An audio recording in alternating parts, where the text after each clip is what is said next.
Luke Pryor from New Zealand would like to know, is Google AdWords still effective today, or should I use Facebook ads? Anyone's an expert in either AdWords or Facebook ads wants to take that first?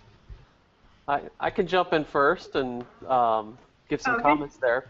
So I have a very, very easy test for clients in regards to whether you want to use AdWords and or Facebook. AdWords is still extremely effective for people that are actively searching for a solution to a problem, or they're searching for your type of service. AdWords is absolutely exceptional for the local business. It drives a lot of people into storefronts in a local community. If you're selling a solution to a problem, AdWords is still the king of the hill. Facebook is also extremely effective, except you're not targeting people who are searching for problems. You're actually targeting people based on who they are, what they like, and so forth. So if you have the type of service, the type of product where you could target them based on an avatar, meaning you know what they like, you know where they are, you know the things they're interested in, then Facebook is really a mechanism that you can use. So it's really not a question of whether you should use one or both or one or the other. The question really is, what is it that you are selling, and how do people typically search for your product or service, and how do they typically interact with you? Is it, am I actively searching, or can I be passively persuaded to be introduced to you and your business? That's kind of the easy way that I use for people who are asking that question. All right, I know Ross Goldberg has an answer for this, so let's hear from Ross. I've got an answer for everything. I'm just trying to be I know you do. I know you do. So, okay, so choosing between AdWords and Facebook, you're actually asking the wrong question. With that kind of situation, if you're going to pay for traffic, you need to make sure it's profitable. I like Facebook better because you can test in much lower dollar amounts. AdWords scares the hell out of me even today, and I'm going to tell you why, and then I'm going to shut up and let someone else talk. So 7, 8 years ago, actually I'm about to hit 9 years, so let's say 8.5 years ago, I decided to try AdWords for my business selling e-commerce products. These were actually mattresses, so I targeted memory foam mattress, and I spent $400 in an hour without getting a single sale. So the problem was that I had no idea what I was doing. I had no guidance. I honestly was still very much a newbie. I had no one to hold my hand, no one to tell me, hey, stupid, don't do that. So I spent $400 in an hour. And I went back and I looked at it and I said, I must be the biggest dumbass on earth. How did I let this happen? And I looked at it and I said, you know what, I'm going to try something else. And I targeted a combination of adjustable bed and the name of the manufacturer. So 50% of the people that called me ended up buying an adjustable bed from me. That was $1,000 profit, and it was costing me a couple dollars a day in ads. And this is, mind you, a very long time ago before AdWords was quite as expensive as it is now. So I was making about $1,000 profit for every $100 that I spent. And it was really funny because the other half of the people that called me really needed technical support for the product. They thought that my 800 number in my ads was indicating that I was the manufacturer, which was not the case. So anyways, my point in telling you that story is it's all about targeting, and Facebook and AdWords, it's exactly the same. If you get your target proper, you can refine a funnel while you're buying traffic and make it work. If you get your targeting wrong, you can never make it work. So that's what I would suggest, is if you want to go into paid traffic, understand your demographic, understand your market, understand what they're looking for, understand what they're experiencing, and if you get that, eventually you can't fail. And now I'll be quiet. Okay. John, Rizzo, you got anything to add to that? Yeah, just I agree with both of you. The targeting capabilities on Facebook and a little bit cheaper traffic there with Google AdWords. Obviously, as more people have gotten into it, the costs have skyrocketed. But I think with AdWords, obviously, there's more intent to buy, than somebody scrolling through a news feed on Facebook directly. I've found a little bit more success with boosting posts on Facebook versus running traditional ads on Facebook directly. But yeah, I think both guys were spot on with it. That's all I have to chime in there.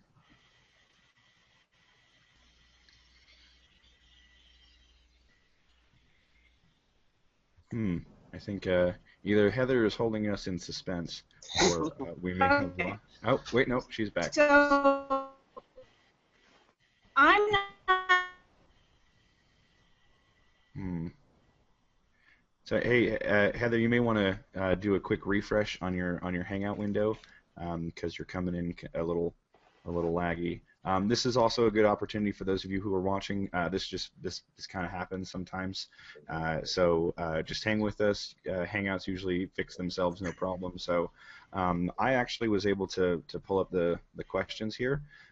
So if Heather doesn't mind, I'll just go into one of the other questions here, and then we can talk a little bit more. I warn you, I'm not as good as wrangling questions as she is and keeping the comments short, but I'm sure we can all maintain ourselves and not have too winded long of answers. So going into the next question I see here, let's see, would you recommend paid traffic sources to a newbie who is just starting out? If so, how much would be like the first amount of money that you would spend for a newbie, if you did recommend a newbie start with paid traffic? So, well, you know, Justin, you talked about AdWords for video. Would you recommend a newbie starting with paid traffic? And if you did recommend, how much would you recommend them starting out with as far as a dollar amount goes? I think that it kind of depends on what your goal is, really. So, I mean, if you have something to sell, then yeah, paid traffic is great. But if not, well, like you don't really have a reason to run paid traffic, I guess. So you kind of need that end goal in mind to decide what's gonna, you know, what do you need, or what's your goal, and then work backwards from there. How are you gonna achieve that goal? And if paid traffic makes sense, then yeah.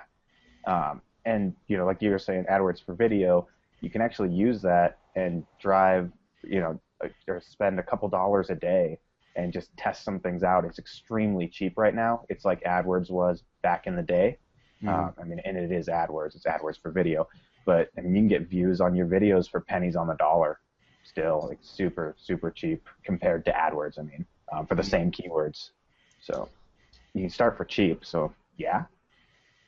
All right. Do you have like a budget that you would recommend for somebody starting out, right? Like Ross had said that he spent $400 in an hour. Obviously, that's not something that a newbie would want to do. So would you have, if it fit that scenario that you were recommending, how much would you recommend them starting out as far as, well, starting out? If you're just starting out, you can just grab a coupon code from AdWords, and you know, they'll give you $75 right now if you spend $25. And I usually, when I'm starting my campaigns, I'll run, you know, anywhere from $15 to $30 a day starting out, just to get some results and see what's going on, if I'm targeting correctly, if I need to make changes, add negative targets, you know, adjust my targeting. And you know, I've seen people start as low as $5 a day. That's where I started when I first started playing around with it. I'd throw $5 here, $5 there, just to see how it worked. All right, awesome. That's a good recommendation. Bob, you're also you know, an expert in this area. Do you have anything to weigh in on this? Yeah, we just had this discussion today with a new client. We actually set a budget on Facebook for her. She actually is selling some information to healthcare professionals, and we just started at $10 a day on Facebook. We're targeting a particular group of medical professionals by title on Facebook. Works really well, and we're just going to start with $10 a day. We're going to try to generate fans for her community page, and we're also going to send traffic to her page to download her free book chapter. So $10 a day, to me, at least gives me a pulse on the traffic, lets me know if the targeting is right. I'm looking at CTR, which means click-through rate. I'm looking at clicks to the website. I'm looking at a number of those factors. $10 a day, running for about 3 or 4 days. You know, we're going to spend about $30, $40. I'm going to get a good sense of how well this targeting is and how attractive the ad and the offer is. Excellent. Very well said. So does anybody else have anything to weigh in here? Because I got another question right around the corner about traffic. I'll say something. I would like everybody's thoughts. Okay. I'll say something about it, Zane. Lay it on us. All right, so even though I'm a joint venture guy, I like to mess around in all kinds of areas of advertising. And one thing that I love that both Bob and Ross said was about the targeting. But one thing that I think where Facebook has an advantage is the built-in organic capabilities. So when you start doing like what Bob is doing as a test for the client, you can not only, you're paying for the ads, but if they start liking and sharing, assuming you're doing page post engagement or you're doing, you're paying for likes, as soon as they start doing it, it gets that organic and viral element built into it that you can't get with Google AdWords, unfortunately, at least as far as I know. So to me, that part of it, it adds oomph to your marketing spend. So that's what I like about Facebook. I just wanted to add that. Very good point. Very good point. And any other thoughts before we go on into another traffic-oriented question? Yeah, hey, this is Lee, and one of the things I love to do is, I mean, paid traffic is fantastic, and depending on where you're sending the traffic, let's say you're using Facebook to drive traffic to a website, $5 to $10 a day is a fantastic place to start, especially for a new person. But one of the things I always recommend, and I'm sure we'll get to retargeting and remarketing at some point in the future, but always set retargeting pixels. That way, when you drive your traffic to your website, you can leverage that traffic again in the future. You don't have to have a retargeting ad ready right now. You can set your retargeting ad up later once you know that your campaign's working the way you want it to. So just, never waste any traffic is the big key. Right, right. No, very, very good point. You don't want to waste any of that traffic because, well, if you're going to be paying for it, then you want to be able to, essentially hold it accountable. Then again, you also probably going to want to do the same thing with your organic traffic, but we're all learning anyway. So with that said, we do have our moderator back, Heather. Heather, if you can hear me, go ahead and say you can hear me. Right. You good? Okay. Not quite yet. So with that said, did anybody else want to weigh in? Because the next question is basically, what is your best source of traffic? So unless anybody has anything to add to the paid traffic, I'd like to get a feel for everybody. All right. What do you got, Gene?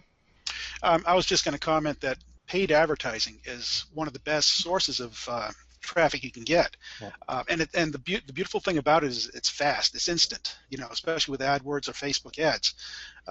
But there's a risk to any kind of paid advertising, so never spend more than you can afford to lose on paid advertising until you do some initial testing. Start small, like Bob was saying, $10 a day, and get results from those small purchases, and build yourself up from that as you see results come in. Excellent. I think everybody can agree on that. You need to have, don't break the bank on something before you have any legit numbers behind it. So, very good point. So with that said, let's go into the next question, because this is kind of the theme of the whole thing. So I think this is a good place to jump in on this question. So what is your best source of traffic? Whether it's paid traffic, organic traffic, whatever you got to do, what have you found is your best source of traffic? We're going to go just from left to right, just like we did with the introduction. So let's go ahead and start with Bob. Yeah, my current favorite is Facebook, hands down. I can target pretty cheap. I can get pretty inexpensive traffic. I can get ads approved quickly, and I can get answers within a couple of days. So pretty much about 90–95% of what I'm doing these days is Facebook traffic for clients, and hands down my favorite right now. Excellent. Excellent. Okay, so next up we have Gene. Gene, what is your preferred way, your best source of traffic right now? My best source of traffic is through my JV relationships. I tap into their resources rather than spend my money. My screen just went blank. I'm not sure if you can still hear me, but we can hear you. I can okay. Also see you too. Okay, it just came back for me too. So yeah, rather than invest and take chances on spending money on advertising, I like to just create relationships with JV partners and tap into their traffic. Excellent. Everybody likes a good JV relationship. It opens up doors that you didn't have otherwise, and I've done a lot of both. JV, it feels a little bit more like you're hanging out and talking with your friends. So I see that as a little bit more of an appeal, right? Like these are people that you meet at events and whatnot, and you're in the same like job, so to speak, right? Your virtual water cooler, if you will. And the beauty of it is it takes all the risk away for you. Yeah. You're not risking your own money, so that's a good thing. Yeah, absolutely. Well, thank you so much for your contribution on that. John Rizzo, what do you think? What is your best source of traffic right now for you in your business? Historically, it's been organic search. I think on the paid side, it's really been AdWords for a long time. I've been doing more and more testing with Facebook, and interested to actually pick Justin's brain on YouTube and get some of his thoughts there, because I agree with Bob. It is, or it may have been Ross who had said it, it feels like AdWords felt 10 years ago with how cheap the traffic is there. So YouTube, with the remarketing capabilities and things that you can do after getting that traffic, is something that I'm gravitating more towards. Yeah, no, there's a lot of gold in the. You were saying? I was just going to say, you have YouTube nerd up there for a reason, right? That's right. Yeah, that seemed like the appropriate label, because I thought genius was a little too laying it on thick. Next up in the panel that I see here is Justin Sardi, and I always like hearing from him because he's always got input about YouTube, but maybe it might be something different. Justin, what is your preferred source of traffic right now for you and your business? Oh, yeah. For me personally, like in my business, I'm going to have to agree with the JVs, that and my list. So I've built a list over time, and obviously that's the best source of traffic. But that list was built through joint venture relationships and networking with other affiliates, things like that. And that's personally my favorite source of traffic. But when I'm running ads for clients, it's definitely YouTube. So but they're also different. My clients are usually trying to get more traffic in the door, or we have different goals in mind. Mm-hmm. So, yeah. All right. Well, very, very well put. Very well put. So, next up is Lee Collins. Why don't you tell us a little bit about the traffic sources that you're using for your business right now? I have to agree. My biggest traffic source is my list. I've spent the last 15 years building my list, and it's also been through JVs and other relationships, so that's number one. Been seeing a lot of good results with YouTube videos as well, and starting to see some really cool things from podcasting. So I think podcasting may overtake YouTube for me very shortly, but still the list is number one. Excellent. Excellent. It's good to hear podcasting, because I'm the kind of guy who I'll pick up a random podcast, and if they have like archived episodes like if they have multiple episodes, I'll listen to the one episode that I like, and then I'll go back to the beginning and listen to all of them. And that's also what I hope happens with things like this, right? Someone who watches like tonight's live broadcast will then go back and watch the other two as well. So good to see that podcasting is still making a good, strong move for attention. So with that said, next up we have Marc Goldman. Marc, why don't you tell us a little bit about your favorite preferred traffic source? Sure thing, Zane. So I know everyone would expect the JV guy to say joint ventures, and joint ventures are definitely there. My list is also there, much like everyone else on the panel. Been spending a long time cultivating that. There's been times when, if I don't have anything to say, I don't believe in hammering them with every offer that's out there. So, I might lay low for a while. But one thing that I do want to say, if you're, to the people listening, is if you're thinking about using joint ventures for traffic and it's to sell your own products, you've got to test it first. So you've got to bite the bullet and spend a little bit in advertising, because the worst thing that you could do in the way to damage a joint venture relationship is to have your JV partners drive traffic to something that isn't going to convert. So you've got to spend a couple of bucks set your budget $5, $10 a day, $20 a day, whatever it may be, to really see if your product converts. Then, and only then, especially if it converts to cold traffic. Then when you get an endorsed mail-in from somebody else who has a relationship with their list, the list has affinity for them, you're going to knock it out the park. So without a doubt, start with that. And what I do want to say is that recently I've been immersing myself, much like everybody else on here, into Facebook ads. So I really do like that as the paid advertising of choice. Maybe it's because for me, Google AdWords never worked. Every time I tried it, I tanked. I blew a lot of money. Not as much as Ross, but I blew some money. So it's, to me, joint ventures, but definitely lead off, test your stuff first with paid advertising. Yeah, no, I really like what you said there, because I have inadvertently made that mistake of like, oh, well, yeah, of course my product is awesome, Right. My copy must be awesome, so I'm just going to go ahead and say, hey, all of you JVs that I've worked so hard over the last couple of years to get your attention, go ahead and mail for this, and then like the returns that they get, it makes it harder the next time that you want to say, hey, joint ventures, like you need to come over and check this out. So hearing that insight just, it gave me a lot of reminders of like, oh yeah, that totally makes sense what you're saying. Try testing it with some paid traffic, and then that totally makes sense. So thank you for that insight right now. For me, that's very helpful, Mark. So thank you. Moving on, we have Ron Douglas, who's just joined us, but he's still getting his audio and video stuff. Let's just check real quick. Ron, you with us? Can you hear/see us? If not, we'll just. Yes, can you hear me? Yeah. Ron, welcome to the call. If you want, we can go ahead and move on to Ross for a minute here. But right now, we're just talking about your favorite source of traffic, paid or organic. Okay. Can you see me?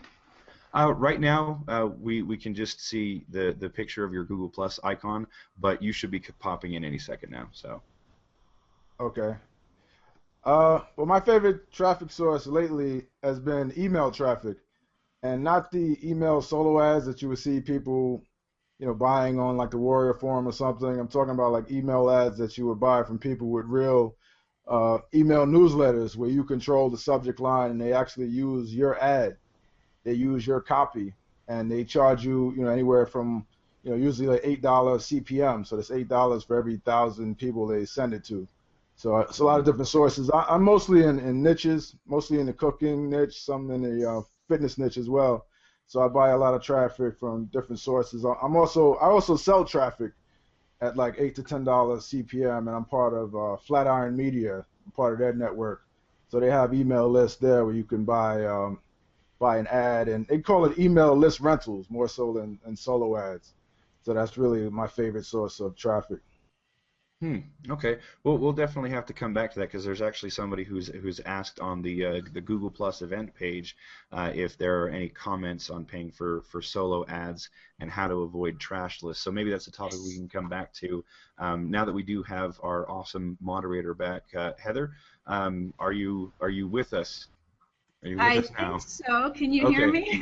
Yes, you're coming in loud and clear. At the risk of sounding like a Verizon commercial, can you hear me now? Yes. Yeah. Okay, cool. Yeah. And all I've got the copy of the questions. I'll just keep dropping them into the chat here in the Hangout. Will that work? Just drop them into an email for me. Not an attachment though. Just paste them in there so I can copy them onto something here. Coming right up. All right, cool. So how we've established that paid traffic is good if you have more money to spend, and organic traffic is better if you have more time and resources to spend. Is that where we're at? Yeah, pretty much. We're gonna end with Ross and his preferred mode of traffic, and then I'll get. Oh, I know what Ross's preferred mode is.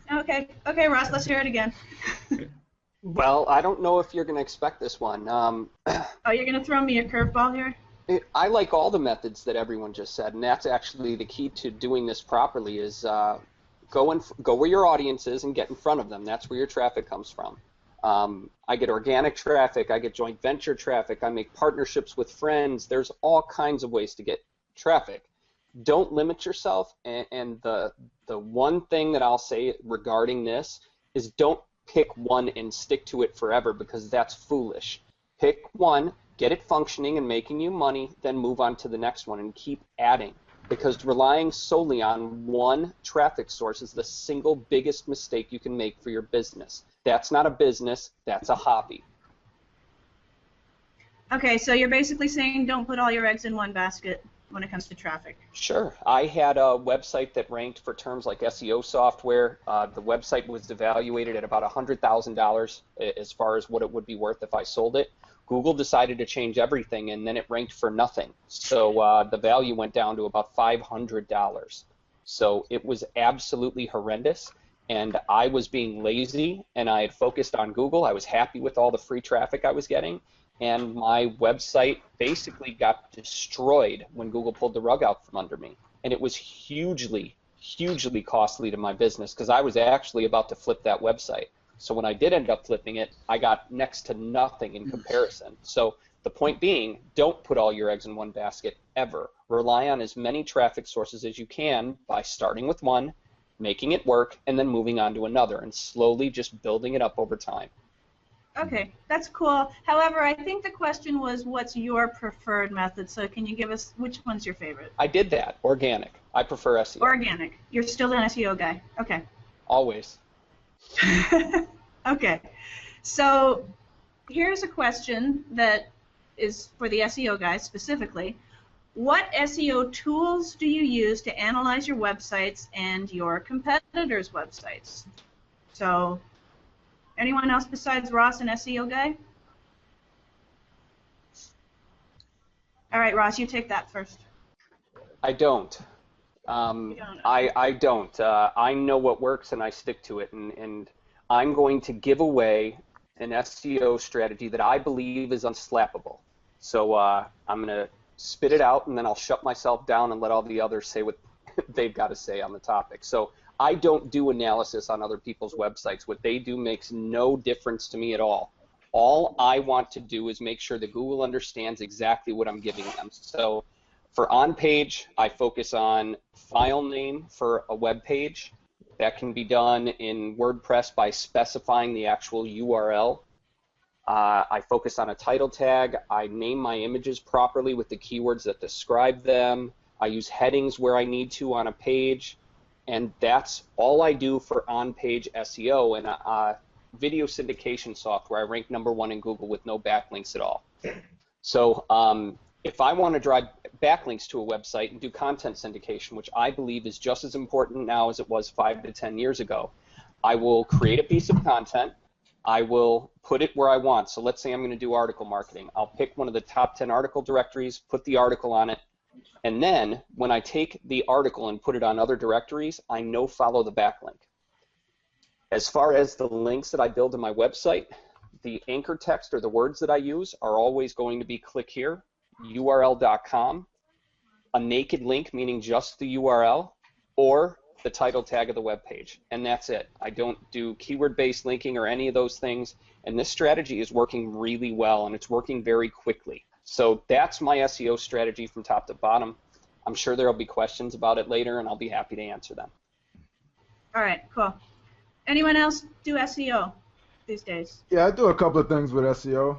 Okay, so what do you think? What tools do you use? One of the things that's been working really well for me lately is to do Google Hangouts, just like we're doing here, but build a bunch of links to them in advance. So you can pretty much dominate a lot of different keywords. What I like to do has been working is I'll do a press release and distribute it to a lot of different press release sites in anticipation of the Google Hangout. So you get the Google Hangout link in advance, you build a bunch of links to it with the press release, and then you link it from your own sites as well and from social media sites and, OnlyWire and sites like that. And by the time you do your Google Hangout, you got so much link love and, heading into YouTube that Google likes to rank those YouTube Hangouts really well.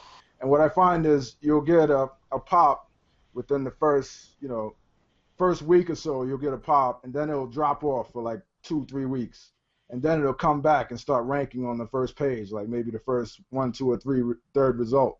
And it does that consistently, especially with local keyword terms. So I have a bunch of like local clients in my neighborhood that want to rank for things like I live near Locust Valley. I work in Locust Valley, so I have a client that wants to rank for Locust Valley wedding photographer and things like that. And those are like slam dunk keywords, but to the client, it's such a valuable thing to rank for, and they don't know how to do it. And to me, it's just so easy to do, especially with a Google Hangout. Yeah.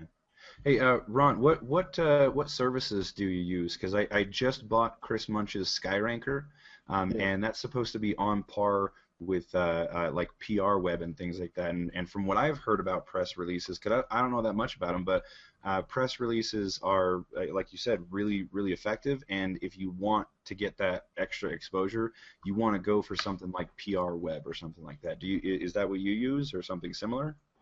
Well, I've used PR Web. I don't see too much of a difference between, I've used Chris Munch, his service as well. I actually gave him a good testimonial. He helped me rank one of my clients' sites. I've used the press release distribution service on 99centarticles.com. As long as you get it out to a bunch of the different press release sites like SB Wire and the different free sites, you could, pretty much rank a lot of different keywords doing that. On PR Web, I would probably use that if I was trying to rank a really, really competitive keyword term, but I haven't really seen too much of a difference, between the services. All right, cool. Thank you. So, Ron, you mentioned press releases, and Ross mentioned article marketing. We had a question a few nights ago where people were wondering if article marketing still does work. Ross, do you find it does still work, or have you changed strategy as opposed to what you would have done a few years ago? Yes, I believe it still works, but I believe 99% of people do it wrong, so they're not getting results from it. I also know that over time, Google has slapped most article directories to decrease their rankings. So the organic traffic from, for instance, Easy in Articles is down across the board. However, what most people don't think about is that any article directory, any video sharing site, any podcast directory, any directory of any sort is a search engine itself.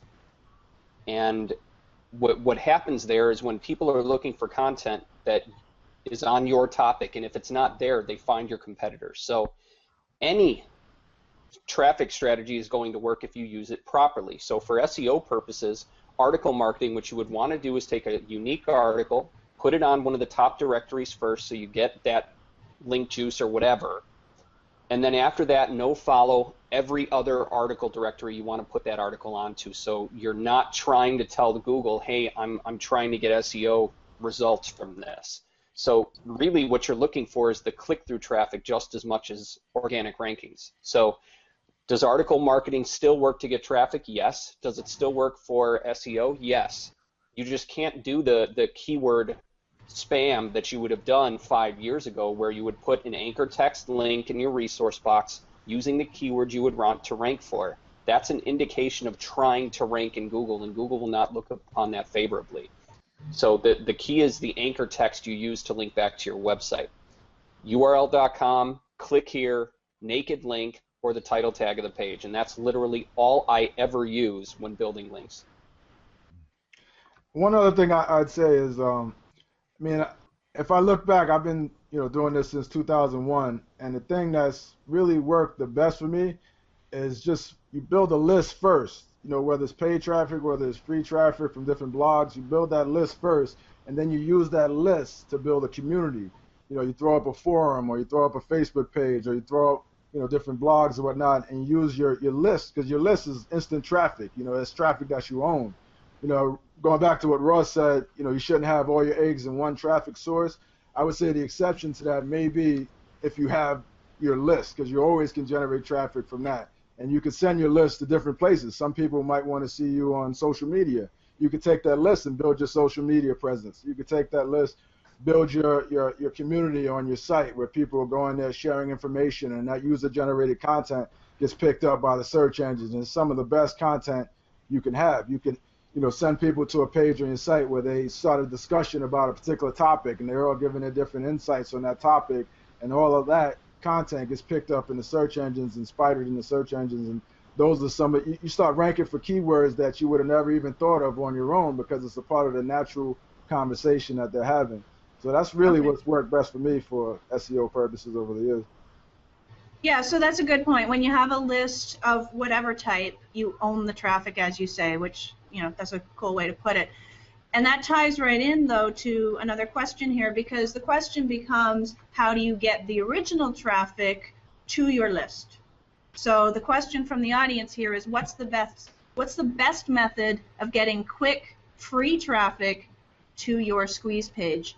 Now, of course, I'm just going to put out there, traffic is never free, because if you're not paying money for it, you're paying someone else to do the SEO, or you're spending your time or your energy. So it's not totally free, but they're saying no monetary budget right now. Best method of using SEO to get traffic to your squeeze page. So Ron, why don't you take that, since you're just talking about doing exactly that? I mean, SEO to get traffic to a squeeze page is tough. It's tough. I mean, you probably have a better chance of putting up a blog and getting SEO to content. SEO, like Google doesn't want to send traffic to a squeeze page in my experience. Maybe back in the days, but not really anymore. I mean, you could put some type of exit slide in on your blog, or some type of very visible header where you can collect the opt-in right there on your blog. But sending it to a squeeze page, I wouldn't advise that. I don't know if Ross has had different experiences with that or not. Okay. Does anyone else have any type of free traffic method? I guess it could be social media marketing. It could be, any number of ways. It could be an email swap. But the question is just free. He doesn't have any budget, so. Build a fan free page. Free methods. Free methods. Create a product and get affiliates to promote it if you want free traffic. I mean, that's the best free traffic. Yeah. Create something, learn how to create a sales offer that converts, go to events, network with people, and then get them to promote your stuff. Even if you got to give them 100% of the front-end product, or even 100% of the entire funnel, you're at least building your customer list that way. And I see that's what a lot of people are doing through JVZoo and whatnot. Yeah, okay. Marc Goldman, you got anything to add on that? Yeah, I was going to say, build a Facebook fan page. If you have the skills to create an app that has, build a tab and have an opt-in form built into it, and really organically try to get out there and get people to like your fan page, get them to interact, push them to it, get them to share it virally, and drive them to it, provide value. The whole thing is, if you're trying to get an opt-in, you've got to do something in exchange for it. Just like Ron said, Google's not interested in giving traffic to your squeeze page. It provides no value to them. Much the same, you've got to provide value to people in some form or fashion for them to give up their details to you. So that would be my suggestion if you want to try to do it free. JVs and affiliates aren't really going to be interested, in my experience, in driving traffic to your squeeze page so that you can build your email list on their back. Okay. Yeah. Well, I mean, there is a way that you can do that if you do, for instance, an Launches. interview series, which is how I started out, and then the people that you interview will drive traffic to your squeeze page Sure. because it's, hey, listen to me being interviewed with all these other experts. So Good point. there's one way. Also, How about- webinars. Webinars are a big thing Yeah. too. Because people expect they have to register for the webinar, so you can integrate the webinar sign up with your autoresponder and build your list that way. If you have a webinar that converts. I mean, the good thing about webinars is they're still seen as content. So if you have a good content-based webinar, people don't mind sharing it because they're kind of doing a favor to their list by sharing good content. And you might have a small, 10 to 15-minute pitch at the end, but people just anticipate that it's going to be a sign-up if they want to get their link for the webinar. So you can integrate the webinar sign-up with your autoresponder. And if you have a good webinar, what happens is the word starts to spread about it, and then you could just go from one person to the next and just drop names. Like I just did this webinar with Marc Goldman, and we converted at this rate. He made this amount of money. Would you be interested in it? And he's like, oh, I know Marc. Let me do this webinar too. And it kind of creates a domino effect. Before you know it, you have a huge list from these webinar registrations. That's one way to go about it.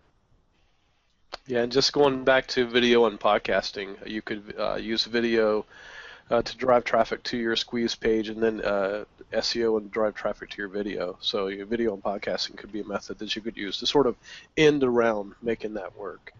Yeah. Yeah. And something like my initial strategy when I first started with YouTube was all keyword driven, but I don't know. It seemed to make sense early on with keyword research. There are some words that just get a ridiculous amount of search, but they don't really seem related to anything that's connected to money, right? There are just some keywords that have a ton of search volume, and some that have less and have more what's called commercial intent, right? Like a keyword like big screen TV, like specific dimensions and stuff. That basically means that, okay, that's most of the time that's a person searching for something, a specific TV, saying I want this, right? So when I first started with YouTube myself, it was just a shot in the dark of, okay, well let's see if this works, and we had created a course about Joomla, right? Now Joomla is the spin-off, like it's another answer to WordPress, right? It's basic pieces that you can put together to make a website. It's just a little bit more complicated, but there's more things that you can do. Me and my partner at the time found a really good opportunity to say, hey, here's a niche product that's similar to the search demand of WordPress, and it worked out really well. We had a lot of traffic to our YouTube videos, which we used as the filter and also the lead generation process. But I was always thinking about the keywords, thinking about search engine optimization. Well, I don't have a website, but I do have a YouTube video page that needs to be optimized. And so I also quickly learned that the people who were searching for what I had, right, Joomla tutorials, they were mad because they were actually getting made fun of on the Joomla website for asking noob questions. So the first thing that they did is they turned over to Google and went, okay, Joomla tutorials, I hate those guys, I need to learn. So I just positioned myself as the best option for Joomla tutorials, and that video, that was the time where you only had a 10-minute limit, and so we had to cut our video in half and say, sorry, like we only have so much bandwidth here on YouTube, go over to our website. And so 50% of our traffic from the YouTube videos ended up on our website. And 50% of those people, like we did, like what Ron recommended, having a place where people could enter their email address. It wasn't huge and obnoxious. It was just the video part 2 was like, hey, opt into the email, right? So like it flowed very well. Our users went through a process. They got to know us through the tutorials. They saw that we were professional. In fact, we didn't have our product ready. We got hate mail saying, how dare you do this and make this product and tempt us with this and not have it ready yet. You better email me as soon as your product is ready. So like that's, again, it's not exactly SEO, but that's where my head was at when I made these YouTube videos and thinking about the end user, and it just seemed to work out and flow really well, and it was my way to say, okay, you can actually use YouTube professionally if you are thinking about the end user, right? So I know I went around in a big circle, but SEO, that's what we were talking about, right?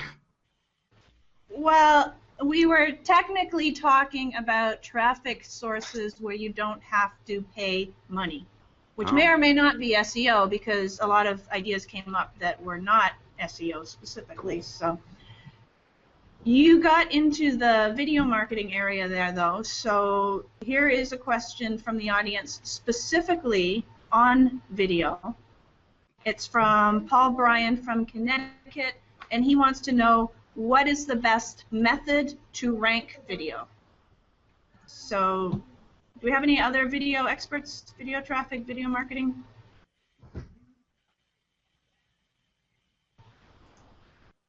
Nope.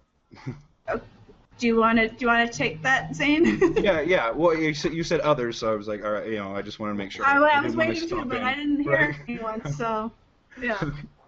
I know Justin knows a thing or two, so I wanted to let him know. Okay, we'll check with Justin in a sec. Oh, okay, all right, okay. So for me, it's always been the same thing. Thinking about the end user, the user experience that they're having, as well as the user experience that you want them to have, to bring them to your side and say, yes, your option is an option that I want to pay for, right? So that's what you really want. I really want to urge anybody who's thinking about ranking maybe to not obsess about ranking too much. And I'm not saying that you're obsessing, but it seems to be a general industry that's just like, you gotta rank, you gotta rank, you gotta rank. Okay, well let's go there, right? So let's say that you have been ranked #1 on Google. What's the point, right? You've gotten their attention. Okay, that's all it is. The next step is to get them interested, right? So if your content, whether it's a YouTube video or a blog post or anything like that, if it ranks #1, but it doesn't engage anybody, then you're not going to be there for very long. I mean, some Google animal is going to come and attack it, and then that's it. It's dead, right? So the way to combat that is to get the appeal of the masses or your target market and say, hey, you want to engage them, and YouTube just so happens to be a really great way to engage them. So don't just pull the trigger on keywords and ranking, because that'll happen automatically if you are thinking about your end user and what they want as far as content goes. So interestingly enough, Ross mentions the things like your title tags and a couple of other things like having the naked link, the URL. I'm thinking back to the day when I was hired to do this YouTube stuff. They said, okay, here's a subscription to Stompernet. Go through all these videos, right? So every time I was thinking about ranking, it was all things based on how you would rank a website, the tried and true ways, making sure your title, right, your title tag is the most important thing, right? So make sure that you are using keywords like I did with Joomla, right? I was creating Joomla tutorials, and I knew that's what my audience was searching for. So everything had to do with Joomla tutorials. In fact, our program was called StartLearningJoomla.com. That was actually our website, Start Learning Joomla, right? Everything had something to do with a tutorial or learning or lesson, beginners. Those were all the keywords I wanted to aim for, because those were all, like, I knew where my audience was at on that. So that not only put us at #1 for Joomla tutorials, which is like now the most competitive. Like, we basically set the tone. We're like, here's all the things. Like, everybody copied us after that, because actually Joomla tutorials became a very lucrative little business, right? So interestingly enough, again, the keywords that we were aiming for is also helped us rank for the very keywords that we wanted to rank for, because it was those keywords. Those were the keys, right? The keywords to the people, what they were thinking when they were searching for stuff on the search engine. So don't waste your position on Google just to get the attention. So as far as video ranking, you want to get those keywords and then think about the content that you would display for those people once they search those keywords. I hope that makes sense, and I hope that somebody else has something to say here. Sure. Too. So Justin, Zane says you have something to say on this topic, so let's hear it. Sure. Basically, what Zane was saying with the whole title and, what are people going to be searching for, if you can match their, what their search phrase with your title of your video, odds are you're going to show up. So that's extremely important, like he was saying. But and there's also a few other tricks you can do to get your video to, get Google to, I guess, trick Google, if you will.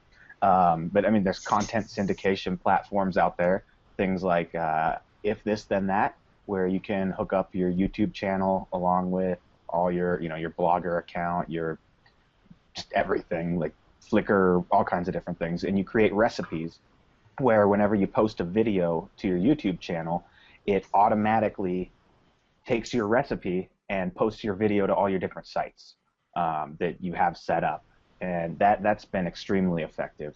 It's called IFTT, maybe, If This Then That. Yeah, .com, and that's a great thing that I love to use a lot. Instant content syndications everywhere. Okay. Any other video marketers that want to chime in on this? Heather, I can jump in quickly on that. I think, as Zane mentioned, you want to do your keyword research correctly up front and try and find phrases that you can actually rank for instead of phrases that everybody's going for. And a tool like Jaxy.com, it's JAAXY, that'll help you find keywords that are a little bit more, it'll score the keywords based on how they rank or how competitive they are in the search engine. So starting with something like that and then designing your strategy to move it forward from there is something that I would recommend. And then also just mixing in a limited budget on paid traffic to help get your views and engagement up, will help you stand out versus somebody who's just doing typical backlinking or basic SEO strategy that's going to take a little bit more time to rank. Okay. Yeah, I love what you just said there, because that's a key that I found too. Google loves you to spend money with them. They want you to spend cash. So if you're spending money in addition to the organic rankings, following all the basic rules, and that's one of the reasons I didn't chime in, because the basics are use your keywords, use your tags, do the right things, find markets that you can compete within, sub-markets within the video, for whatever that is, but then also spend a little bit of money. It really doesn't even have to be much. Just $5 to $10 a day, if that, and then after a while, you'll start to get that traction. Okay, so you guys are talking a lot about keywords and tags, which of course tags are based on keywords. So that begs the question: how do you know what keywords to use? How do you know what keywords people are looking for? Do you do keyword research? Do you do analysis, or do you just go with your gut, go with your logic, and put what you think it should be? Lee? Let me find my mute button here, Heather. The first thing I always do is I go with my gut, because after 15 years, you kind of have a good gut feeling about what works, and I go with my gut. I spend a little bit of money. I look at the competition in the area. I'll do some basic searches in YouTube and see what else is there, and from there I just sort of formulate what I believe will work. I let that run for 2 to 3 days, sometimes 4 days, depending on the market that I'm playing in, and then I just analyze it from there. If I have to do any keyword research, I'll do it after that point, after I've ran $10, $30, $50 to a video to see how it works. So that's my strategy. It's worked for me for a long time. It's still working today, and when I work with my clients to help them do stuff, that's sort of what I tell them to do as well. Right. Okay. Anyone else do keyword research or not do keyword research? Yeah, I do a little. So the furthest that I go, I'm always thinking about the end user and the current experience that they are having. So I will search keywords that I think that my end user will search. And I will search in Google, and I will search in YouTube, and more often than not, I will find a YouTube video on the Google search, which is a really good sign. But even if not, I'll search both Google and YouTube back to back, the same keywords, and see what shows up and see what's currently ranking. I like to look at the person who's at the very top, number one, and I also like to look at the person who's at the very bottom. So I say, okay, if I can get to the bottom of the first page, that's how long, I can make an assumption of how long it would take to get from number 10 to number 1. So then I just do a mix and match of the two. I'll go through and I use Firefox, and Firefox, like pretty much any web page, you can right-click and view page source. And if there are keywords associated with that web page that you're currently on, you'll be able to find them. And I see the common denominators, and then once I see the common denominators, then that's when I start using my gut and go, all right, I'll add some of these keywords because I'm sure these guys aren't aware of the other keywords that are being searched, right? So that's okay. That's how. Anyone else use different strategies for coming up with keywords? Well, this is a bit abstract, but I think it boils down to really knowing your audience inside and out and knowing the reasons why people will come to your site. And if you're creating info products or something that solves a problem for people, whatever it may be, I want you to really know your audience. And Bob mentioned this earlier, having an avatar. If you could really have that person down pat and you know what kind of pain points they're going through, what they're feeling, what your problem solves, then you might get a better insight. I think you need to know that before you even start worrying about the keyword research. Yeah, go with your gut, because hopefully you know your product inside and out. You didn't just create this. Maybe you solved the problem for yourself too. But try to put yourself in the shoes of the person that you want to become your customer, your lead, whatever the case may be. And really, that's where you're going to find your best performing keywords. And I'm not an SEO guy. There's much better people on the call for this, but I think I'd like to dig more into the long tail stuff, because that's where you're going to get the person as Zane said, with the commercial intent. If somebody's typing in a lot, this is like the person who's really specific with their Amazon searches. They were talking about this a few years ago, and Zane touched on it before, and they put in the specific model number for the TV that they're looking for around Super Bowl time. And people would register domains with that exact keyword or that exact product, and they were trying to come up first. So you know the intent of the person to come, and hopefully, if that's what they're looking for, you're going to solve it by ranking as high as you can. So that's my contribution. I hope that people can really get inside the minds of the people that they want to become their customers. Yeah, right. Okay, that makes sense. You can also survey your customers. Exactly. Survey your customers. What's your number one question about this topic? What's your question about that topic? Come up with a bunch of different survey questions, and then take those questions that the respondents ask and make blog posts out of each one with an answer to each one, or make YouTube videos out of each question with an answer to each question, and that other people are going to be searching for those particular questions as well. You could use the question sites as well, like the Yahoo Answers and the Google Answers. I don't think they're around anymore, but you just want to find out what the conversation is. What are people asking about related to products they might buy or related to that particular niche, and you want to have an answer for all those items, in the form of an article or a video or some type of response on your site, and that's how you really tap into that conversation. Okay, so all right, those are some good points. So that's okay. Anyway, we are just past halfway done, and I know that Zane likes to take a little break right now and give us a little bit of a word from our sponsor and just kind of do some housekeeping. So take it away, Zane. For sure, thank you. Awesome. So what you're looking at right now is I'm sharing my screen, and you're looking at the description of the YouTube video that you're probably watching this from. This link takes you over to the Google Plus community that we have here, right? So, okay. So we want to invite you over to the Fantastic 40 Masters of Marketer Roundtable Google Plus community. This is where we're taking and continuing the conversation, and everybody's chatting and talking about this. If you have any questions about the future events that will be happening, they will be posted here, as well as the pinned post right here that shows everything, all of the days.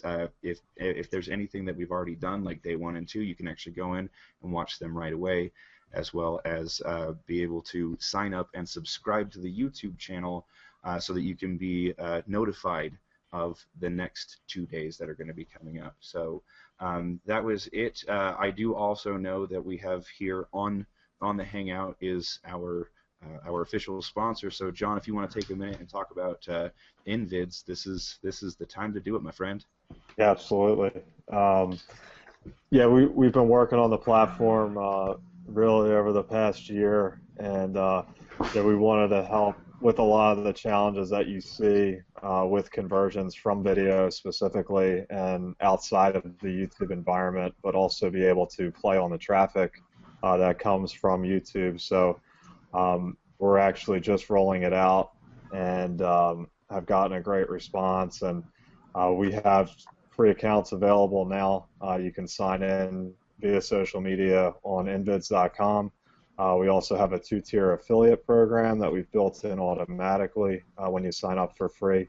And essentially when you're in the dashboard, you're able to pull videos from YouTube, you're able to pull channels from YouTube, and you're able to remarket those videos with more effective calls to action built into them. So being able to integrate, with your email autoresponders, being able to actually receive phone calls from your videos, being able to allow purchases directly from your video, are a couple of the feature sets that we've built in, along with, being able to actually receive text from your videos as well. So go ahead and check it out. If you've got any feedback for us, we really appreciate it, and we're continuing to grow the product and the brand, and happy to be sponsoring and helping drive some more traffic to the event. Awesome. Well, thanks so much for that. So at that point, we're good with the housekeeping and the sponsor. So let's jump right back into the discussion. So thank you again, Heather. Okay, awesome. Thanks, Zane. So we've got two questions here that are really similar. One's from John from New Jersey, who asks, at what point should you consider paid traffic sources and what are the most economical methods? And then Jill from Regina, Saskatchewan wants to know, if your funds are limited at time of startup, where do you recommend investing your marketing budget? So both of them are saying they have limited funds, but they do want to do paid traffic. So Ross, what do you think? What are the best ways to start with limited funds? Okay, well, the first thing I would avoid with limited funds is AdWords. You can spend a lot of money very, very quickly and really tank your entire budget really quickly. The beauty about Facebook advertising is that you can start with $5 to $10 a day, drive your attention to whatever web page you want. In fact, you can even pay Facebook for conversions. You can give them a budget of, let's say you have a $50 product and you're willing to pay Facebook $25 for every conversion. You put a little pixel on your thank you page, and Facebook will do everything in their power to make sure you're not paying more than $25. If they can't do it, they'll say sorry, but there are all kinds of things you can do, and if you're looking to pay for traffic inexpensively, Facebook is a really reasonable place to do that.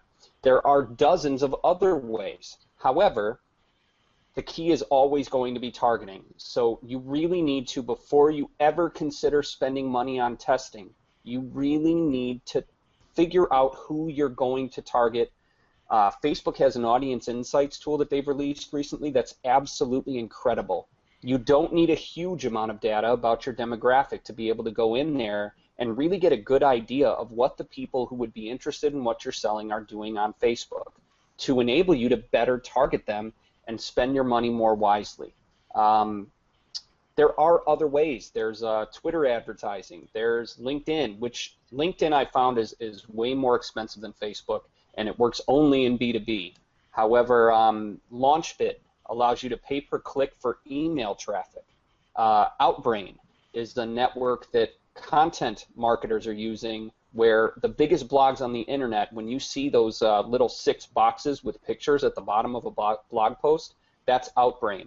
If you've ever visited thechive.com, perezhilton.com, every major blog is using this network as kind of a content exchange. So if you have something similar to what would be posted on the Chive, you could show up at the end of one of their blog posts and get some of their leftover traffic. So if you're going to pay for traffic, again, I do recommend Facebook. It's the easiest way to start with the lowest budget to get results. And most importantly, you can stop it very quickly, very easily, just clicking a button, and your campaign stops cold. So if it's not working, it's very easy to shut it off. So that's my recommendation. I'm sure many of the others have recommendations of their own. Yeah, I personally, I would like to hear some more thoughts if anybody has a particular strategy like similar to Ross or. Well, I'm going to echo the last. I think when you start any venture that you really want to be thinking about how, we're talking about real businesses here. So I know people are on limited funds, but if you don't have $100 to invest in a business, you're probably not set up to even be in a business.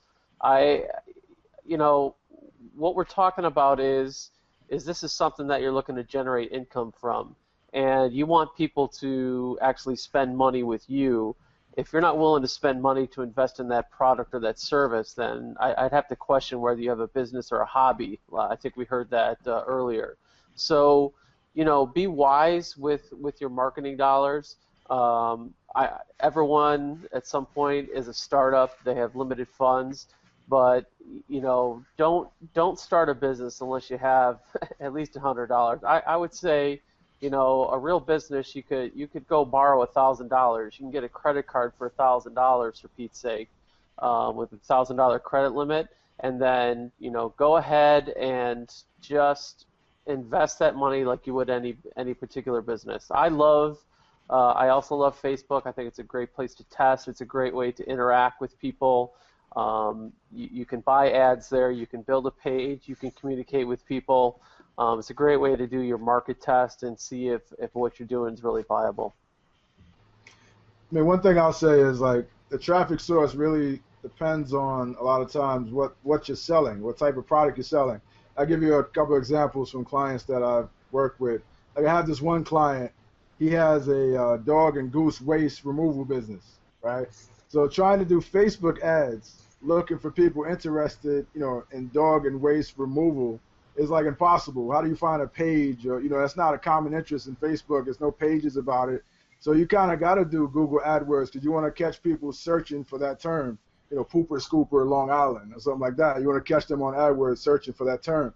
But another example, I have a client, he has this invention. It's a customized electric toothbrush holder because usually electric toothbrushes don't fit in the toothbrush holder in your bathroom. So he created and got a design patent for this toothbrush holder. So, for him, what works really well is Amazon ads. So what we do is we run Amazon ads. Whenever someone searches for a toothbrush holder, his ad appears for that search or for that category, and that really does well for him. So it depends on what you're advertising. If you have an information product and you have very little money, one thing I've done in the past, when I was first starting out, is you just write a bunch of articles or get somebody to write a bunch of articles for you and just contact publishers directly, contact people with email lists or a big blog following, or people that have a huge Facebook page, and write, get these compelling articles, and then just approach them and be like, can you use this article in your blog? And all you got to do is link back to my site. And if you have a product that's an info product and you have an affiliate program, you could tell them, use this article, and if anyone clicks the link and buy, you'll also get an affiliate commission for it. So that's like an old school kind of bootstrapping strategy, but it still works today because people are always looking for free content. I know I am. I've done that for a bunch of different publishers. If you have something related to cooking that can go in my email newsletter, or I can put it on my blog, hit me up. I'll take a look at it. If it's good, I'll put it out there, especially if it has an affiliate program associated with it. So that's one way to get people's attention, to get affiliates' attention as well, is like you tell them, instead of coming at them like, will you promote my thing? Will you promote my thing? You come at them as, can I write for you? Can you use this free content? It's a whole different mindset. So you coming at them as like you're doing something for them. And then say, by the way, I have this affiliate program you could promote. And then what you'll find is a lot of them will just promote your thing. They have an empty space on their calendar, and they'll just send an ad to test your thing out and promote it. And if it converts, it converts. So that's a couple of inputs that I found from personal experience. Yeah, thanks, Ron. And I'm going to echo what Bob said earlier, that, I believe for the past 15 years, people have been asking me, how do I start my business and spend as little money as possible? And, I appreciate that approach, and I think we all have experienced having to bootstrap certain portions of our business at one time or another. But really, if you're looking to make the maximum amount of money possible, you really shouldn't, in my opinion, be trying to think of the how can I do it for $1? How can I make $100 for every dollar I spend? Well, you can do that. And, I think one of the things that has been a disservice over the years is I believe a lot of people have an idea that internet marketing is sort of this panacea of, you can just do everything for, zero to no cost and you can become a millionaire next month. And that's just really not the case. And I'm not suggesting that the person who's asking the question has that mindset, but I will say that a majority of people who ask questions like that over the past 50 answering those questions have sort of had that approach that, I want to get started, but I want to spend $10, and how quickly can I be making $5,000 a month? Well, if you're spending just $10 to get started, that answer is going to be, it's going to take you a long time, if ever. So, it's about having some kind of budget, realistic budget to start with. When people start, quote unquote, real brick and mortar businesses, they don't say, well, how can I start for $500, have a storefront, and have inventory and make sales? They know that there's a budget. And if we want to be realistic business, one of the things we have to do is know that you have to have a budget, know that you have to have some expense. Nothing's going to be free. It's either going to cost you time or money. Everything in life costs you time or money, period. There's no way around that. So you have to decide which energy source you want to expend in order to make your business work. So it's always difficult for me to answer those questions of how do I get started and only spend $10? Well, you really don't. Go get a job, save some money, get a credit card, and then when you have $500 to $1,000, we can talk because we can kind of work with that. But if you have zero budget, it's going to be really difficult for any of us, in my opinion, speaking for myself, not trying to speak for the rest of the panel, but in my opinion, it's going to be really difficult for us to make any real traction with a zero budget. Okay, well, they did say limited budget, and I know some people that are getting great results on Facebook only spending $1 a day or $5 a day. So it is possible to do that, obviously. And, they're not saying that they don't have any money. And also, ultimately, we don't want to spend $500 and lose that $500. If we're going to spend $500, we're hoping to make back 501 or 550, or at least to get a good list of leads, a good email list going, at least if we're going to invest that money. So it's really not about how much we spend, it's about what we get as a return on that investment, right? I mean, ultimately, we don't want to be throwing money out the window. I know Ross probably agrees with that. Well, regardless of what of course I'll spend $500 but the reality is 99% of people won't do that. And if you believe that 100% of people will $500 to make 501, then that's kind of, I'm not trying to be harsh by saying this, but it's a bit of a fantasy world. It just doesn't really work in the real world. Ross, what do you think? I think that the goal should be to turn $1 into $2. If you can do that, you can build a business out of it. You can leverage your profit into increasing your budget over time and slowly but surely get to a point of where you have a business that is making money and paying your bills. You can be happy and you can exist with that. So I think that's a safe goal. And I'll go right back to what I said earlier. I think on Facebook that's possible. Probably, I feel honestly that Facebook is what AdWords was 7-8 years ago, where it wasn't $5 for a click. There are search terms that are $50 for a click on AdWords. That's scary as hell. I wouldn't go anywhere near anything like that. But on Facebook, you can spend a few dollars a day, get your ads working properly.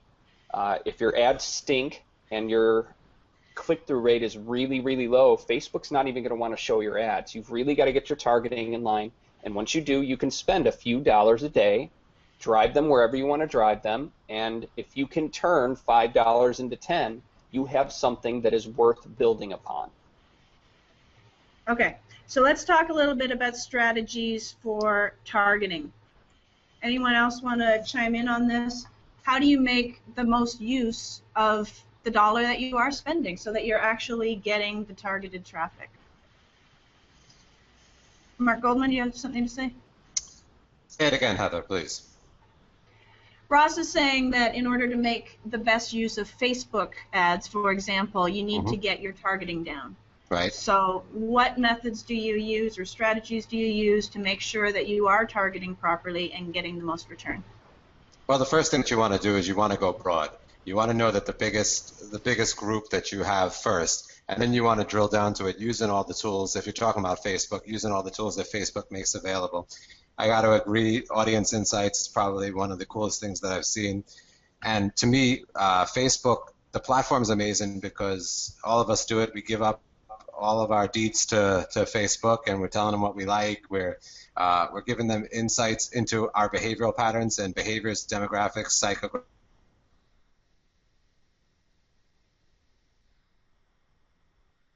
What you're looking for. If let's say that you're looking for people who are interested in pit bulls. So you might start with dogs, but dogs goes way too broad because people are really specific. So then you want to type in pit bulls, and you might want to, if you're selling, I don't know, a dog collar or something, you want to find out, you want to know who you think would spend more. So you go to gender. Do you think that women would spend more on their dogs? Do you think that men would spend more on their dogs?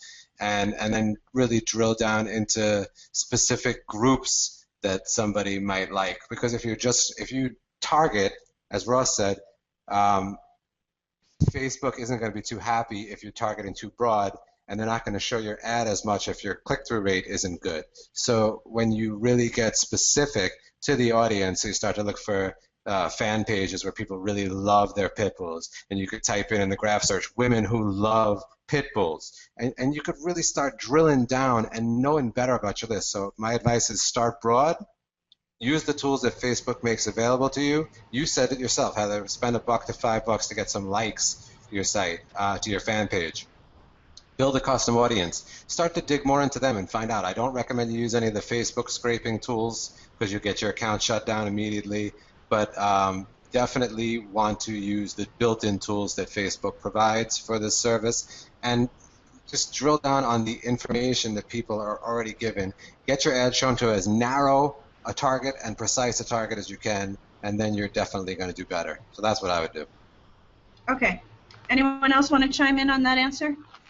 I'll just add this. I guess I'll kind of disagree with Marc just a little bit. One of the things that I try to do with my audiences is try to narrow it down what I can do initially. I've had some of my best success where the audience or the audience in Facebook is showing me, like 3,500 or 5,000 people. So what I try to do to save money is actually narrow it down further. It lowers my per-click costs and ends up lowering my conversion costs. So the better idea you have about who it is you're trying to serve and who you're trying to market to, the easier time you'll have to create that target audience, and will actually decrease your marketing costs right at the end. There's not going to be any waste. So if you don't know a lot, you have to go broad. If you do know a lot, you can start a lot narrower and trim a lot of costs that way. You probably would agree with that, though, right, Marc? Absolutely. But I bow to your knowledge in this space. So. We all bow to each other's knowledge. Awesome. Okay, cool. Anyone else want to disagree with everybody or agree, whichever the case may be? No, we're good on that? Well, okay. Another cool thing you could do on Facebook is if you know that your particular avatar, your client, your customer will normally like a certain page, you could also target other pages that people who normally like that page also like. So if your people like Food Network, they might like Epicurious, and you could do a search like that on Facebook. People who like this page also like, and then you put that into the Facebook search, and it shows you a bunch of different pages that are similar to the one that they like, and you could target the people on all those different pages. Nice. Okay. I actually got something to say along those lines as far as YouTube ads go. Like Ron was saying, you could target people, based on fan pages they like. Well, with AdWords for video, you can they have what they call placements, and you can go out and find specific videos, whether it's your competitors' videos or your competitors' channels. Ron was talking about cooking. Maybe it's, recipe videos, things like that. And you can run your ad before those videos as well. So they have to watch the first 5 seconds. So. Yeah, and then you can retarget those same people through AdWords and show them another video, or just there's a lot of ways that you can do the retargeting. Yeah. Okay. Cool. So we've got an interesting question here that's a little different than what we've been tackling so far. Sandy from Johannesburg, South Africa, would like to know suggestions, strategies, or ideas for how to drive traffic to funnels from offline. And the example given is QR codes. I don't know, some people like them, some people hate them. But whatever the strategy is for driving offline traffic online. Anyone got some strategies for that? Hey, I'll come in with that strategy because I think I can give you something. One of the things that I did is, again, hybrid marketing. So it's driving offline traffic online and online traffic offline. So I want to get online people offline as fast as possible and vice versa. So the way it works is I actually created a process called Magic Pages. And the 4 magic pages is basically around this. You send out a letter, very similar to Marc's 2-step. I actually learned it from TJ, sort of modified it for online. And essentially what you do is you send 4 magic pages. That's a get-to-know-you kind of page. It has a hand raiser in there, and the hand raiser actually pulls people online. They have the option also of mailing it in or faxing it in. Believe it or not, in today's internet world, fax still works really good. As a matter of fact, one of the JVs I've done is he wanted to take the fax number off because he said, hey, this will not work. But we left it on at my insistence, and 72% of his orders came in by fax. And that's in today's modern internet world. So, 72% of the orders just would not have come in if we had taken that fax number off, or, some percentage of that. Now, what you want to do is you want to drive people online. Keep it in mind, though, we have to think about modality. Most people have heard the saying that you want to enter the conversation in people's mind. Now, I take that one step further and say you want to enter the conversation in their mind in the modality that they want to be spoken to.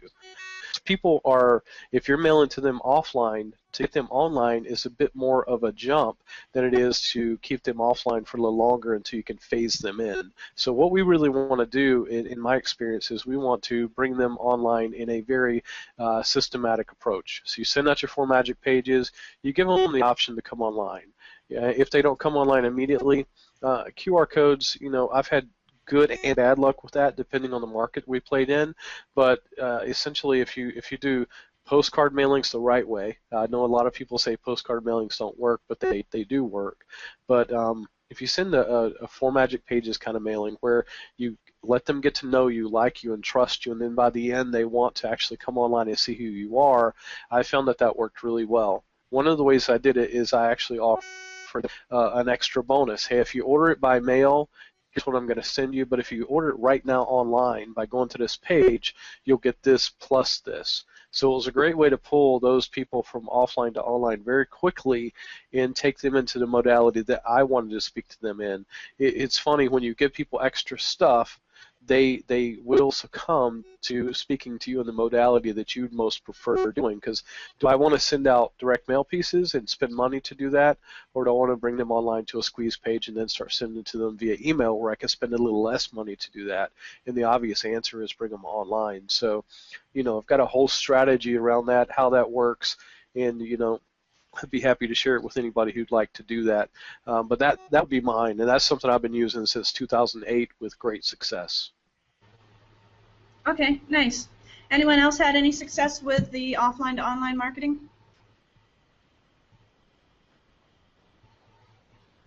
No? Okay. So there was another one here that was, okay, this is getting a little bit personal, guys, but I want you to dig a bit here. Michael Frank from Chicago wants to know, what's the #1 challenge that each of you struggle with in your own marketing, and how do you overcome it? So, John Rizzo, you're already on the screen. Go ahead. Sure. I think it's getting overwhelmed with all the different options that are out there, and not having enough hours in the day to do all the things that you want to test and try and see what's going to help you with your conversions over time. So I just say overall getting a little bit overwhelmed would be something that is a challenge. Okay, and how do you overcome that? Just try and plan the day before, and really look at the main objectives that I want to get done for that day, and then parlay it from there. Okay, Bob, what are your biggest challenges? Well, I've been spending a lot of time. I'm friends with Perry Marshall, and his thing lately is the 80-20 principle. And I've been spending a lot of time trying to figure out, what 20% of what I do is producing 80% of the effort, not just for myself, but also for my clients. Where should I be spending my time? Instead of wasting my time, tweaking here and tweaking there, where's the biggest bang for the buck going to be? Where can I find that 20% that's generating 8% of the results? So it's really trying to focus in on the right things and doing the right actions and taking the right steps where necessary. So really trying to focus my efforts on those things that are going to produce the biggest output instead of getting distracted by something that just wastes my time. Yeah. I've interviewed Perry about that. He's fascinating, the way that he drills down everything, and then that 20% gets drilled down, and that 20%, and that 20 to infinity. It's to infinity, yes. Right. Okay, Gene, what challenges do you face, and how do you overcome them? Well, one of the biggest challenges I have faced is spending too much time in creativity and not enough in marketing. I'm a very creative person, and I like to develop systems. I like to create things and create systems and create ways of doing things and creating products, but the marketing is where the money comes in. You need to do more marketing as opposed to creation. You do have to do some creation, but marketing is where the money comes in. So that's where most of the time should be spent. Okay, now, of course, we all have strengths and weaknesses, and sometimes if we're good at creating, we're not necessarily good or interested in marketing. I'm a perfect example of that. What I typically do is I will hook up with a marketer to create a product together. So I will create the content, and they take care of marketing it. And I've done that time and time again, and it works out really well. Yeah, whatever you are weak in, you should find a partner or somebody that can help you with that particular task, whether it's marketing or whether it's creating. You know, we all have different skill levels, but the marketing is what generates the income, so you have to find a way to do that, whether or not you do it or outsource it. Yeah, okay. All right, Justin, what challenges do you face, and how do you overcome them? Probably my biggest challenge is getting things done and not being distracted. I work online, and we all know the internet's a bottomless pit of tons of cool things to really check out. Is there distracting stuff on the internet? Wow. Especially Facebook, and I make the excuse that, oh no, I do a lot of marketing on Facebook, but really I just waste a bunch of time on Facebook. So what I've been doing to overcome that is make a to-do list. I actually got it from Ben Atkins, how he does his. I pick 5 things that I need to get done for that day, and make sure they're done. And if they're not done the next day, whatever one isn't done, I break that into more steps. So. Okay, good idea. Lee, what about you? What are your challenges? One of my biggest challenges is overextending myself and taking too much on. So what I've started doing is at 3 to 5. You know, my 3 to 5 things I must get done today. And if for some reason they don't get done, they do roll over to the next day, very very similar. And not worrying about fires, realizing what's important and what's not. One of the things that I've taken into my day is, let's say we've got these things with us all the time, and we have text messages and email messages and Facebook alerts that come up. Nothing that happens on this device needs immediate attention. And that's been one of the biggest things that I've learned is don't let this thing distract me all day. I actually put it face down across the room, sometimes in another room, so I'm not distracted by it. So not overextending myself, and then keeping a task and not getting caught up in fighting. Yeah, okay, good ideas. Thanks, Lee. Marc, what about you?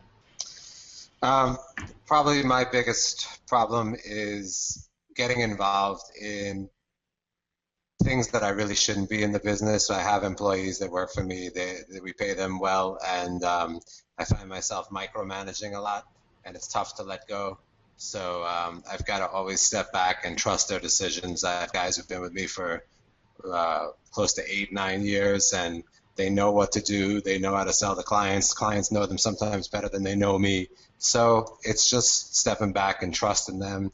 And the distractions, the shiny object stuff, the Facebook, the cell phone, all of that is something that comes into play as well. Time management is extremely important. I think every one of us sort of touched on it in a way. And knowing what's really important and what to focus on. And I used to freak out if something went wrong in the business, or a big client was threatening to leave, or whatever the case was, or somebody was complaining about not making enough money. Whatever the case was, I've often found out that it's not going to be the end of the world even if somebody does leave. And so you've just got to let it go at the risk of starting off a Disney chorus amongst the panel here. Yeah, exactly. So you gotta let it go, and you gotta just trust in the people that you brought on, that you work with, and if they suck, get rid of them, and you gotta get yourself out of it, or else you're going to be buried in the monotony of the business and not focus on the marketing, because Gene was touching on this. We are all in, no matter what our business is, we're all in the business of marketing our business, not the business itself. So that's really important to focus on.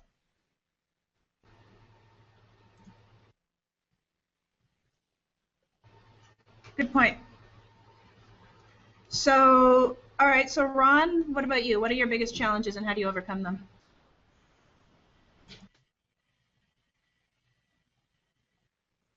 Hey, you're muted. I can't hear you, Ron. You got to unmute. Can you hear me now? Yeah. I can hear you now. Yeah. Yep. All right. Yeah, I was saying that my biggest challenge is being friends with Gene on Facebook, because he has these jokes that he posts every day, and it's a huge distraction. No, I think my biggest challenge is really complacency and really keeping the pedal to the metal. Like when I've exceeded, like if my expenses for the month are 10 grand and I've already made 20 grand, I'm liable to take the rest of the month off. I'm not like keeping the pedal on the metal to make 80 grand that month. I'm just, kind of enjoying life a little bit. I have young kids, and I'm not really focused on the business like I should. Maybe I need to hire somebody that's more hungry. But I've been doing this so long now, I don't really put as much focus on it as I should anymore. I'm not really that aggressive. I'm not as prolific as I should be, and I think that's my main area of improvement. Okay, well, you don't have to work yourself to death if you're happy with where you're at. That's cool. No pressure. And Ross, what about you? What challenges do you face and how do you overcome them? Oh, well, I will second what everybody else said, but I had far deeper issues to deal with. There were two of them, and I'm going to talk about them both. And this is really, really personal.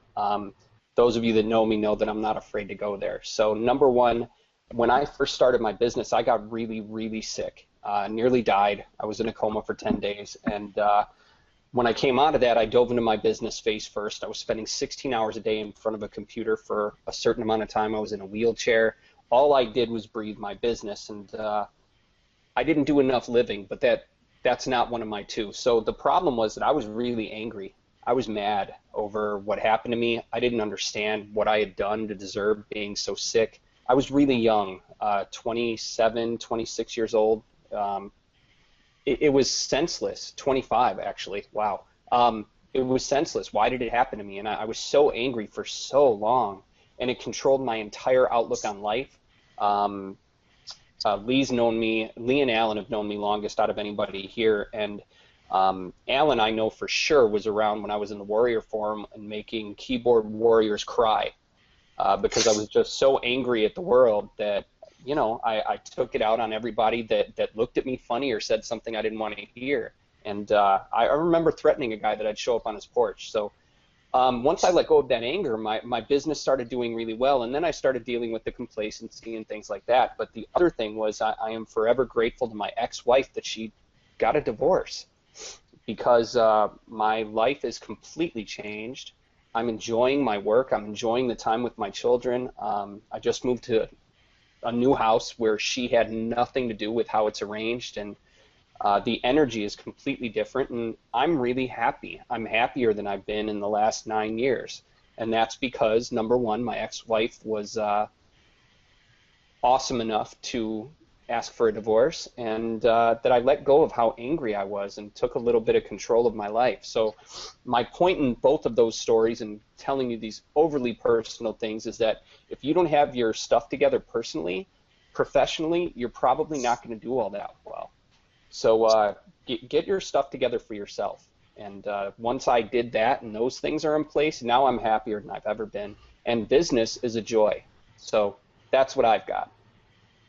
That's great. Thanks, Ross. And I love these stories where people face some kind of adversity or tragedy or challenge and turn it around and turn the negative into a positive. And I love how you've done that. And you all have some great strategies and methods that you've shared for overcoming. And thank you for actually admitting, because too often the people that are making good money online, the people that are successful online, they have this kind of a veil up, an image. And the people that are watching this typically are people that are just beginning. They're looking up to you. And for you to admit that you also go through challenges and what they are, and they're challenges that would resonate with most of the viewers as well. So I really appreciate that. Thanks for everybody. Now, we're almost at the end of the 2-hour mark, and at this point what we like to do is get everybody's final thoughts. So this is your chance to kind of wrap it up, maybe give some final words of wisdom that you didn't get a chance to talk about, anything that you think should be your final word as we leave the end of the call. So let's start with Bob. Final words. Cool. Hey, Ross, that was awesome. I love, I haven't met a single successful entrepreneur that doesn't have some sort of story like you have. I think if we were all honest, we all have kind of our moment in our entrepreneurial journey where we crashed and burned. It's the ones that actually survive that. So I'll just kind of then use that as my catalyst for closing thoughts. I think don't be afraid to fail. Everyone that you see, that you admire, that you follow, that is even on this panel, has had a time where they failed. And marketing is nothing but a test. All we do in marketing is try to create opportunities for us to get information. Sometimes we are successful, sometimes we are not. Actually, more often than not, we do fail. We'll have a campaign that crashes. We'll have we'll lose $400 in a day. We'll have things that really go wrong. And I guess the best advice that I've gotten from mentors is try to fail fast. Don't delay. Don't mire yourself in failure for too long. If something doesn't work, put it away. Don't try to force it. Don't try to prolong it. Don't get emotionally attached to it. It's just a result. Put that aside and try something new.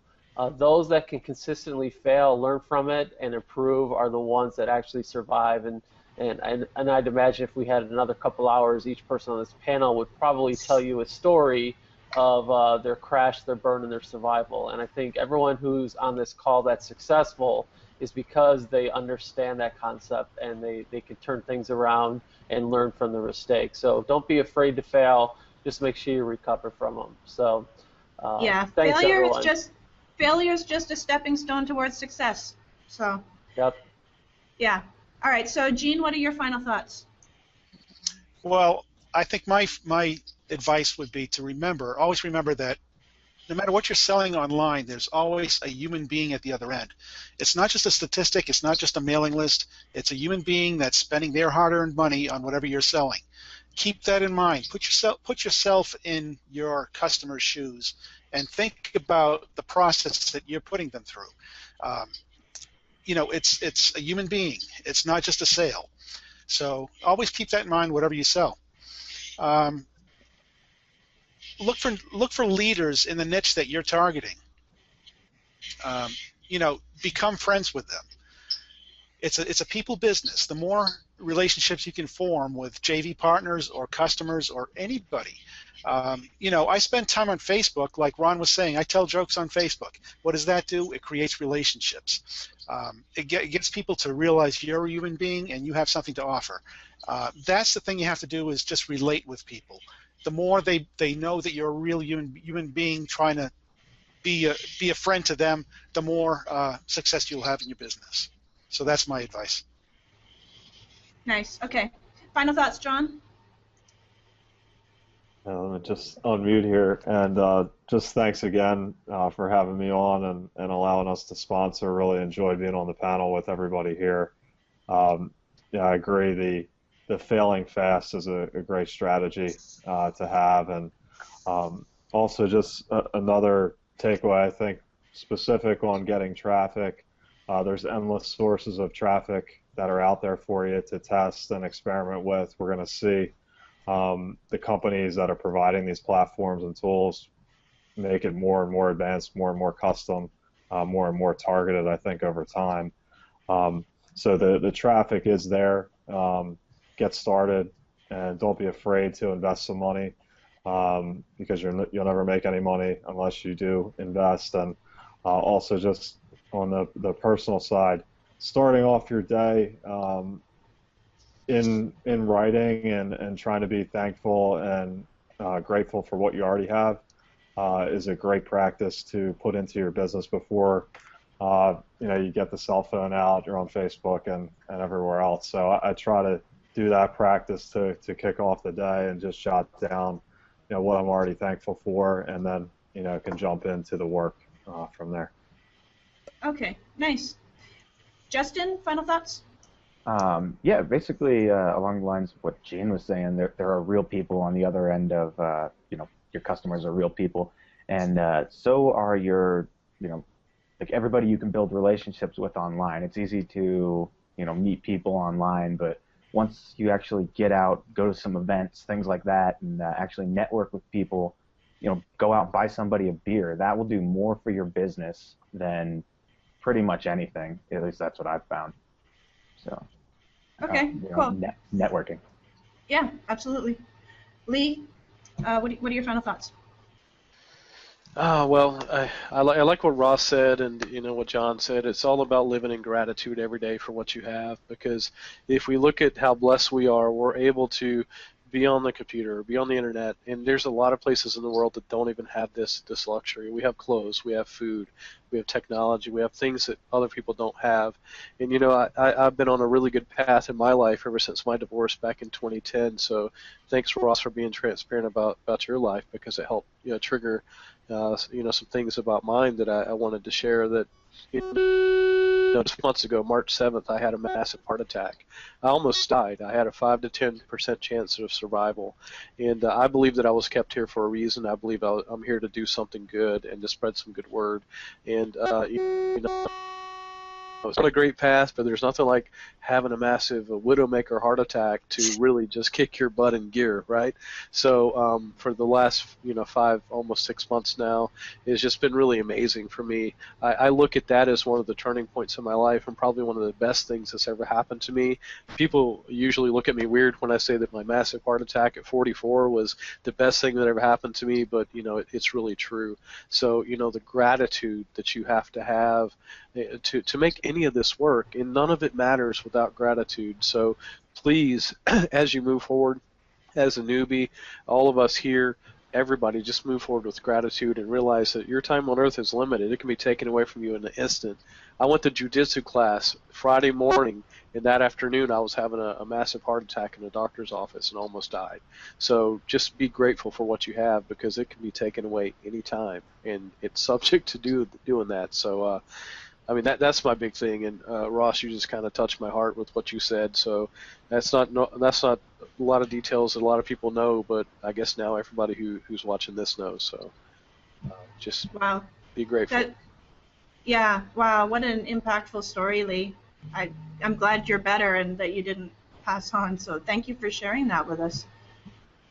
And again, turning the negative into the positive and being grateful for what people call negative, that's one of the most empowering things you can do. So thank you for sharing. Marc Goldman, final thoughts? Sure. Well, first off, I want to thank everybody for being as open and transparent as they've been. It's really cool because, like you said, a lot of times people have this view of somebody who's quote-unquote made it, and they think that they're infallible. We're all fallible.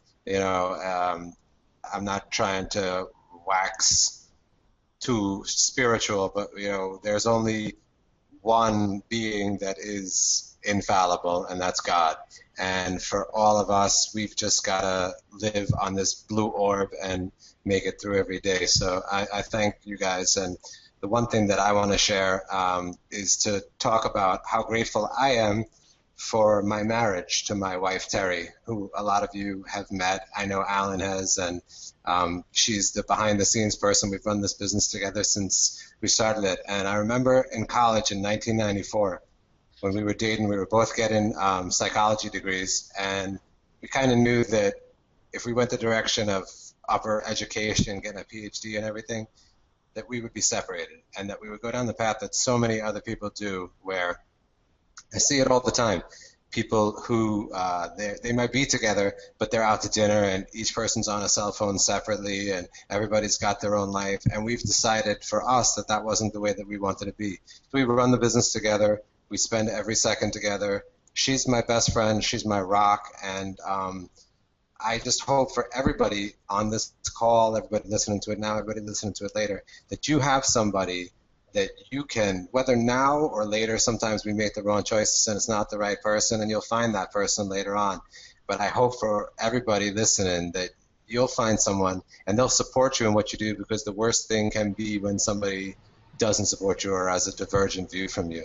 And beyond that personal stuff, I hope for you that you deliver value. If you're going to be in this business, the one thing that you should do, like a lot of people touched on already, is see that there's lots of other people just like you on the other side. Don't put out crap. Don't sell garbage to people. Don't promote stuff if it conflicts with you morally or ethically. Don't get on something just because it's going to make you a quick buck. It's a long, hard road out there, but we all got to take it together. So if you are out there and you can give value to people, I've had people scoff at me because I gave people thousands of dollars worth of advice for free. And I really don't care, because it boils down to who you are and looking yourself in the mirror at night and really being proud of who you are and what you've built. And then all the rewards in the world will come. And that's all I have to say. Nice. Very nice. Thank you, Marc. Ron, what are your final thoughts for the day? Can't hear you, Ron. I think it's completely unfair that I have to follow all of that stuff that was just said. I didn't have anything deep prepared. I was going to talk about traffic, but I mean, I would say. You know what? Talk about traffic. That's cool. No judgment here. I would say one of the things I've learned, and I'll leave people with this, is like your expectations can either motivate you or really drive you crazy. And I made a blog post about that, and you can see it on, not to be promotional or anything, but a lot of people seem to like it. It wasn't selling anything. On rondouglas.com about expectations, and it goes into how Robin Williams had certain expectations, not to dismiss his depression and everything like that, but when you expect certain things of yourself and you could drive yourself crazy trying to reach certain things, when if you really have perspective and look at your life, you're really not that bad off. If you have your health, if you have your loved ones, if you have your family, there's always someone doing worse than you. And then you see all of these superstar marketers, making these big bucks, and then you put this undue pressure, self-imposed pressure and expectations on yourself to reach a certain goal, where really, I'll be honest with you, once you reach that goal, it's always going to be, okay, what do I do now? What's next? The euphoria lasts a little while, and then it goes away, and it becomes, what are you going to do next? So you really have to be grounded in the things that are really important, like your relationships with, to piggyback off of what some of the other people said, like Marc and whatnot, the relationships that you have, the love that you have in your life, spending time with your loved ones, and not be so focused. I know coming from an entrepreneur, that sounds crazy, but don't try to drive yourself crazy with unrealistic expectations that if you don't hit them, then it causes depression, or unrealistic type of expectations for your status in society, or the type of house you should live in. Just strive for it, keep reaching for that goal. But if you don't hit it, don't be so hard on yourself to say, okay, I'm a failure, my self-worth. Don't let your self-worth take a hit based on material expectations, is what I'll say. And I guess I'll leave it at that. Cool. All right, and Ross Goldberg, final thoughts. All right, so I don't have to go as deep this time. But one of the things... you already went deep. You're safe. Yeah, I'm good now. So, yeah. Well, honestly, one of the things that I learned from the divorce was that I was living based upon a lot of standards that my ex-wife and I had set together. And the realization that I could reset a lot of those standards really, really helped me quite a bit, not just personally, in business. So you saw everyone else was sitting in chairs. You could see the background of their office. Well, behind me is my pillows, because my lazy ass is sitting in bed, because I can. And it dawned on me sometime this afternoon that if I felt like it tonight, I don't usually work past 5 or 6 o'clock, I could grab my laptop and go in bed. So I did. And you know what? Don't limit yourself. Don't limit yourself to what everyone else does. Don't limit yourself to what everyone else says you should do, because if you have a good idea, it could be something none of us ever came up with. Give it a shot. If you don't try, you never know what's going to come from any ideas you might have or anything you might have come up with. So I'm sure you got lots of ideas from what we discussed tonight, and if you want to try the things we suggested, that's fine. But the true gold is going to be when you learn enough to come up with your own ideas and follow your own path. So I recommend that you find your own path as fast as you can. Fail fast, do what everybody else said, and what everyone else said is perfect. But fail fast, find your path, kick some ass, and get it done. Nice, get her done. Gotta love it. Okay, I'm going to hand this back over to Zane and Alan in a couple of minutes. I just want to thank everybody for being part of this panel. You shared some great traffic sources, some methods, some strategies, some ideas. You shared what works for you, what doesn't work for you, what you teach your clients, what you recommend, and you got personal, you got deep. Everybody here has been very inspiring and very motivational, and I know that the people watching got a lot out of this. So thank you, each and every one of you.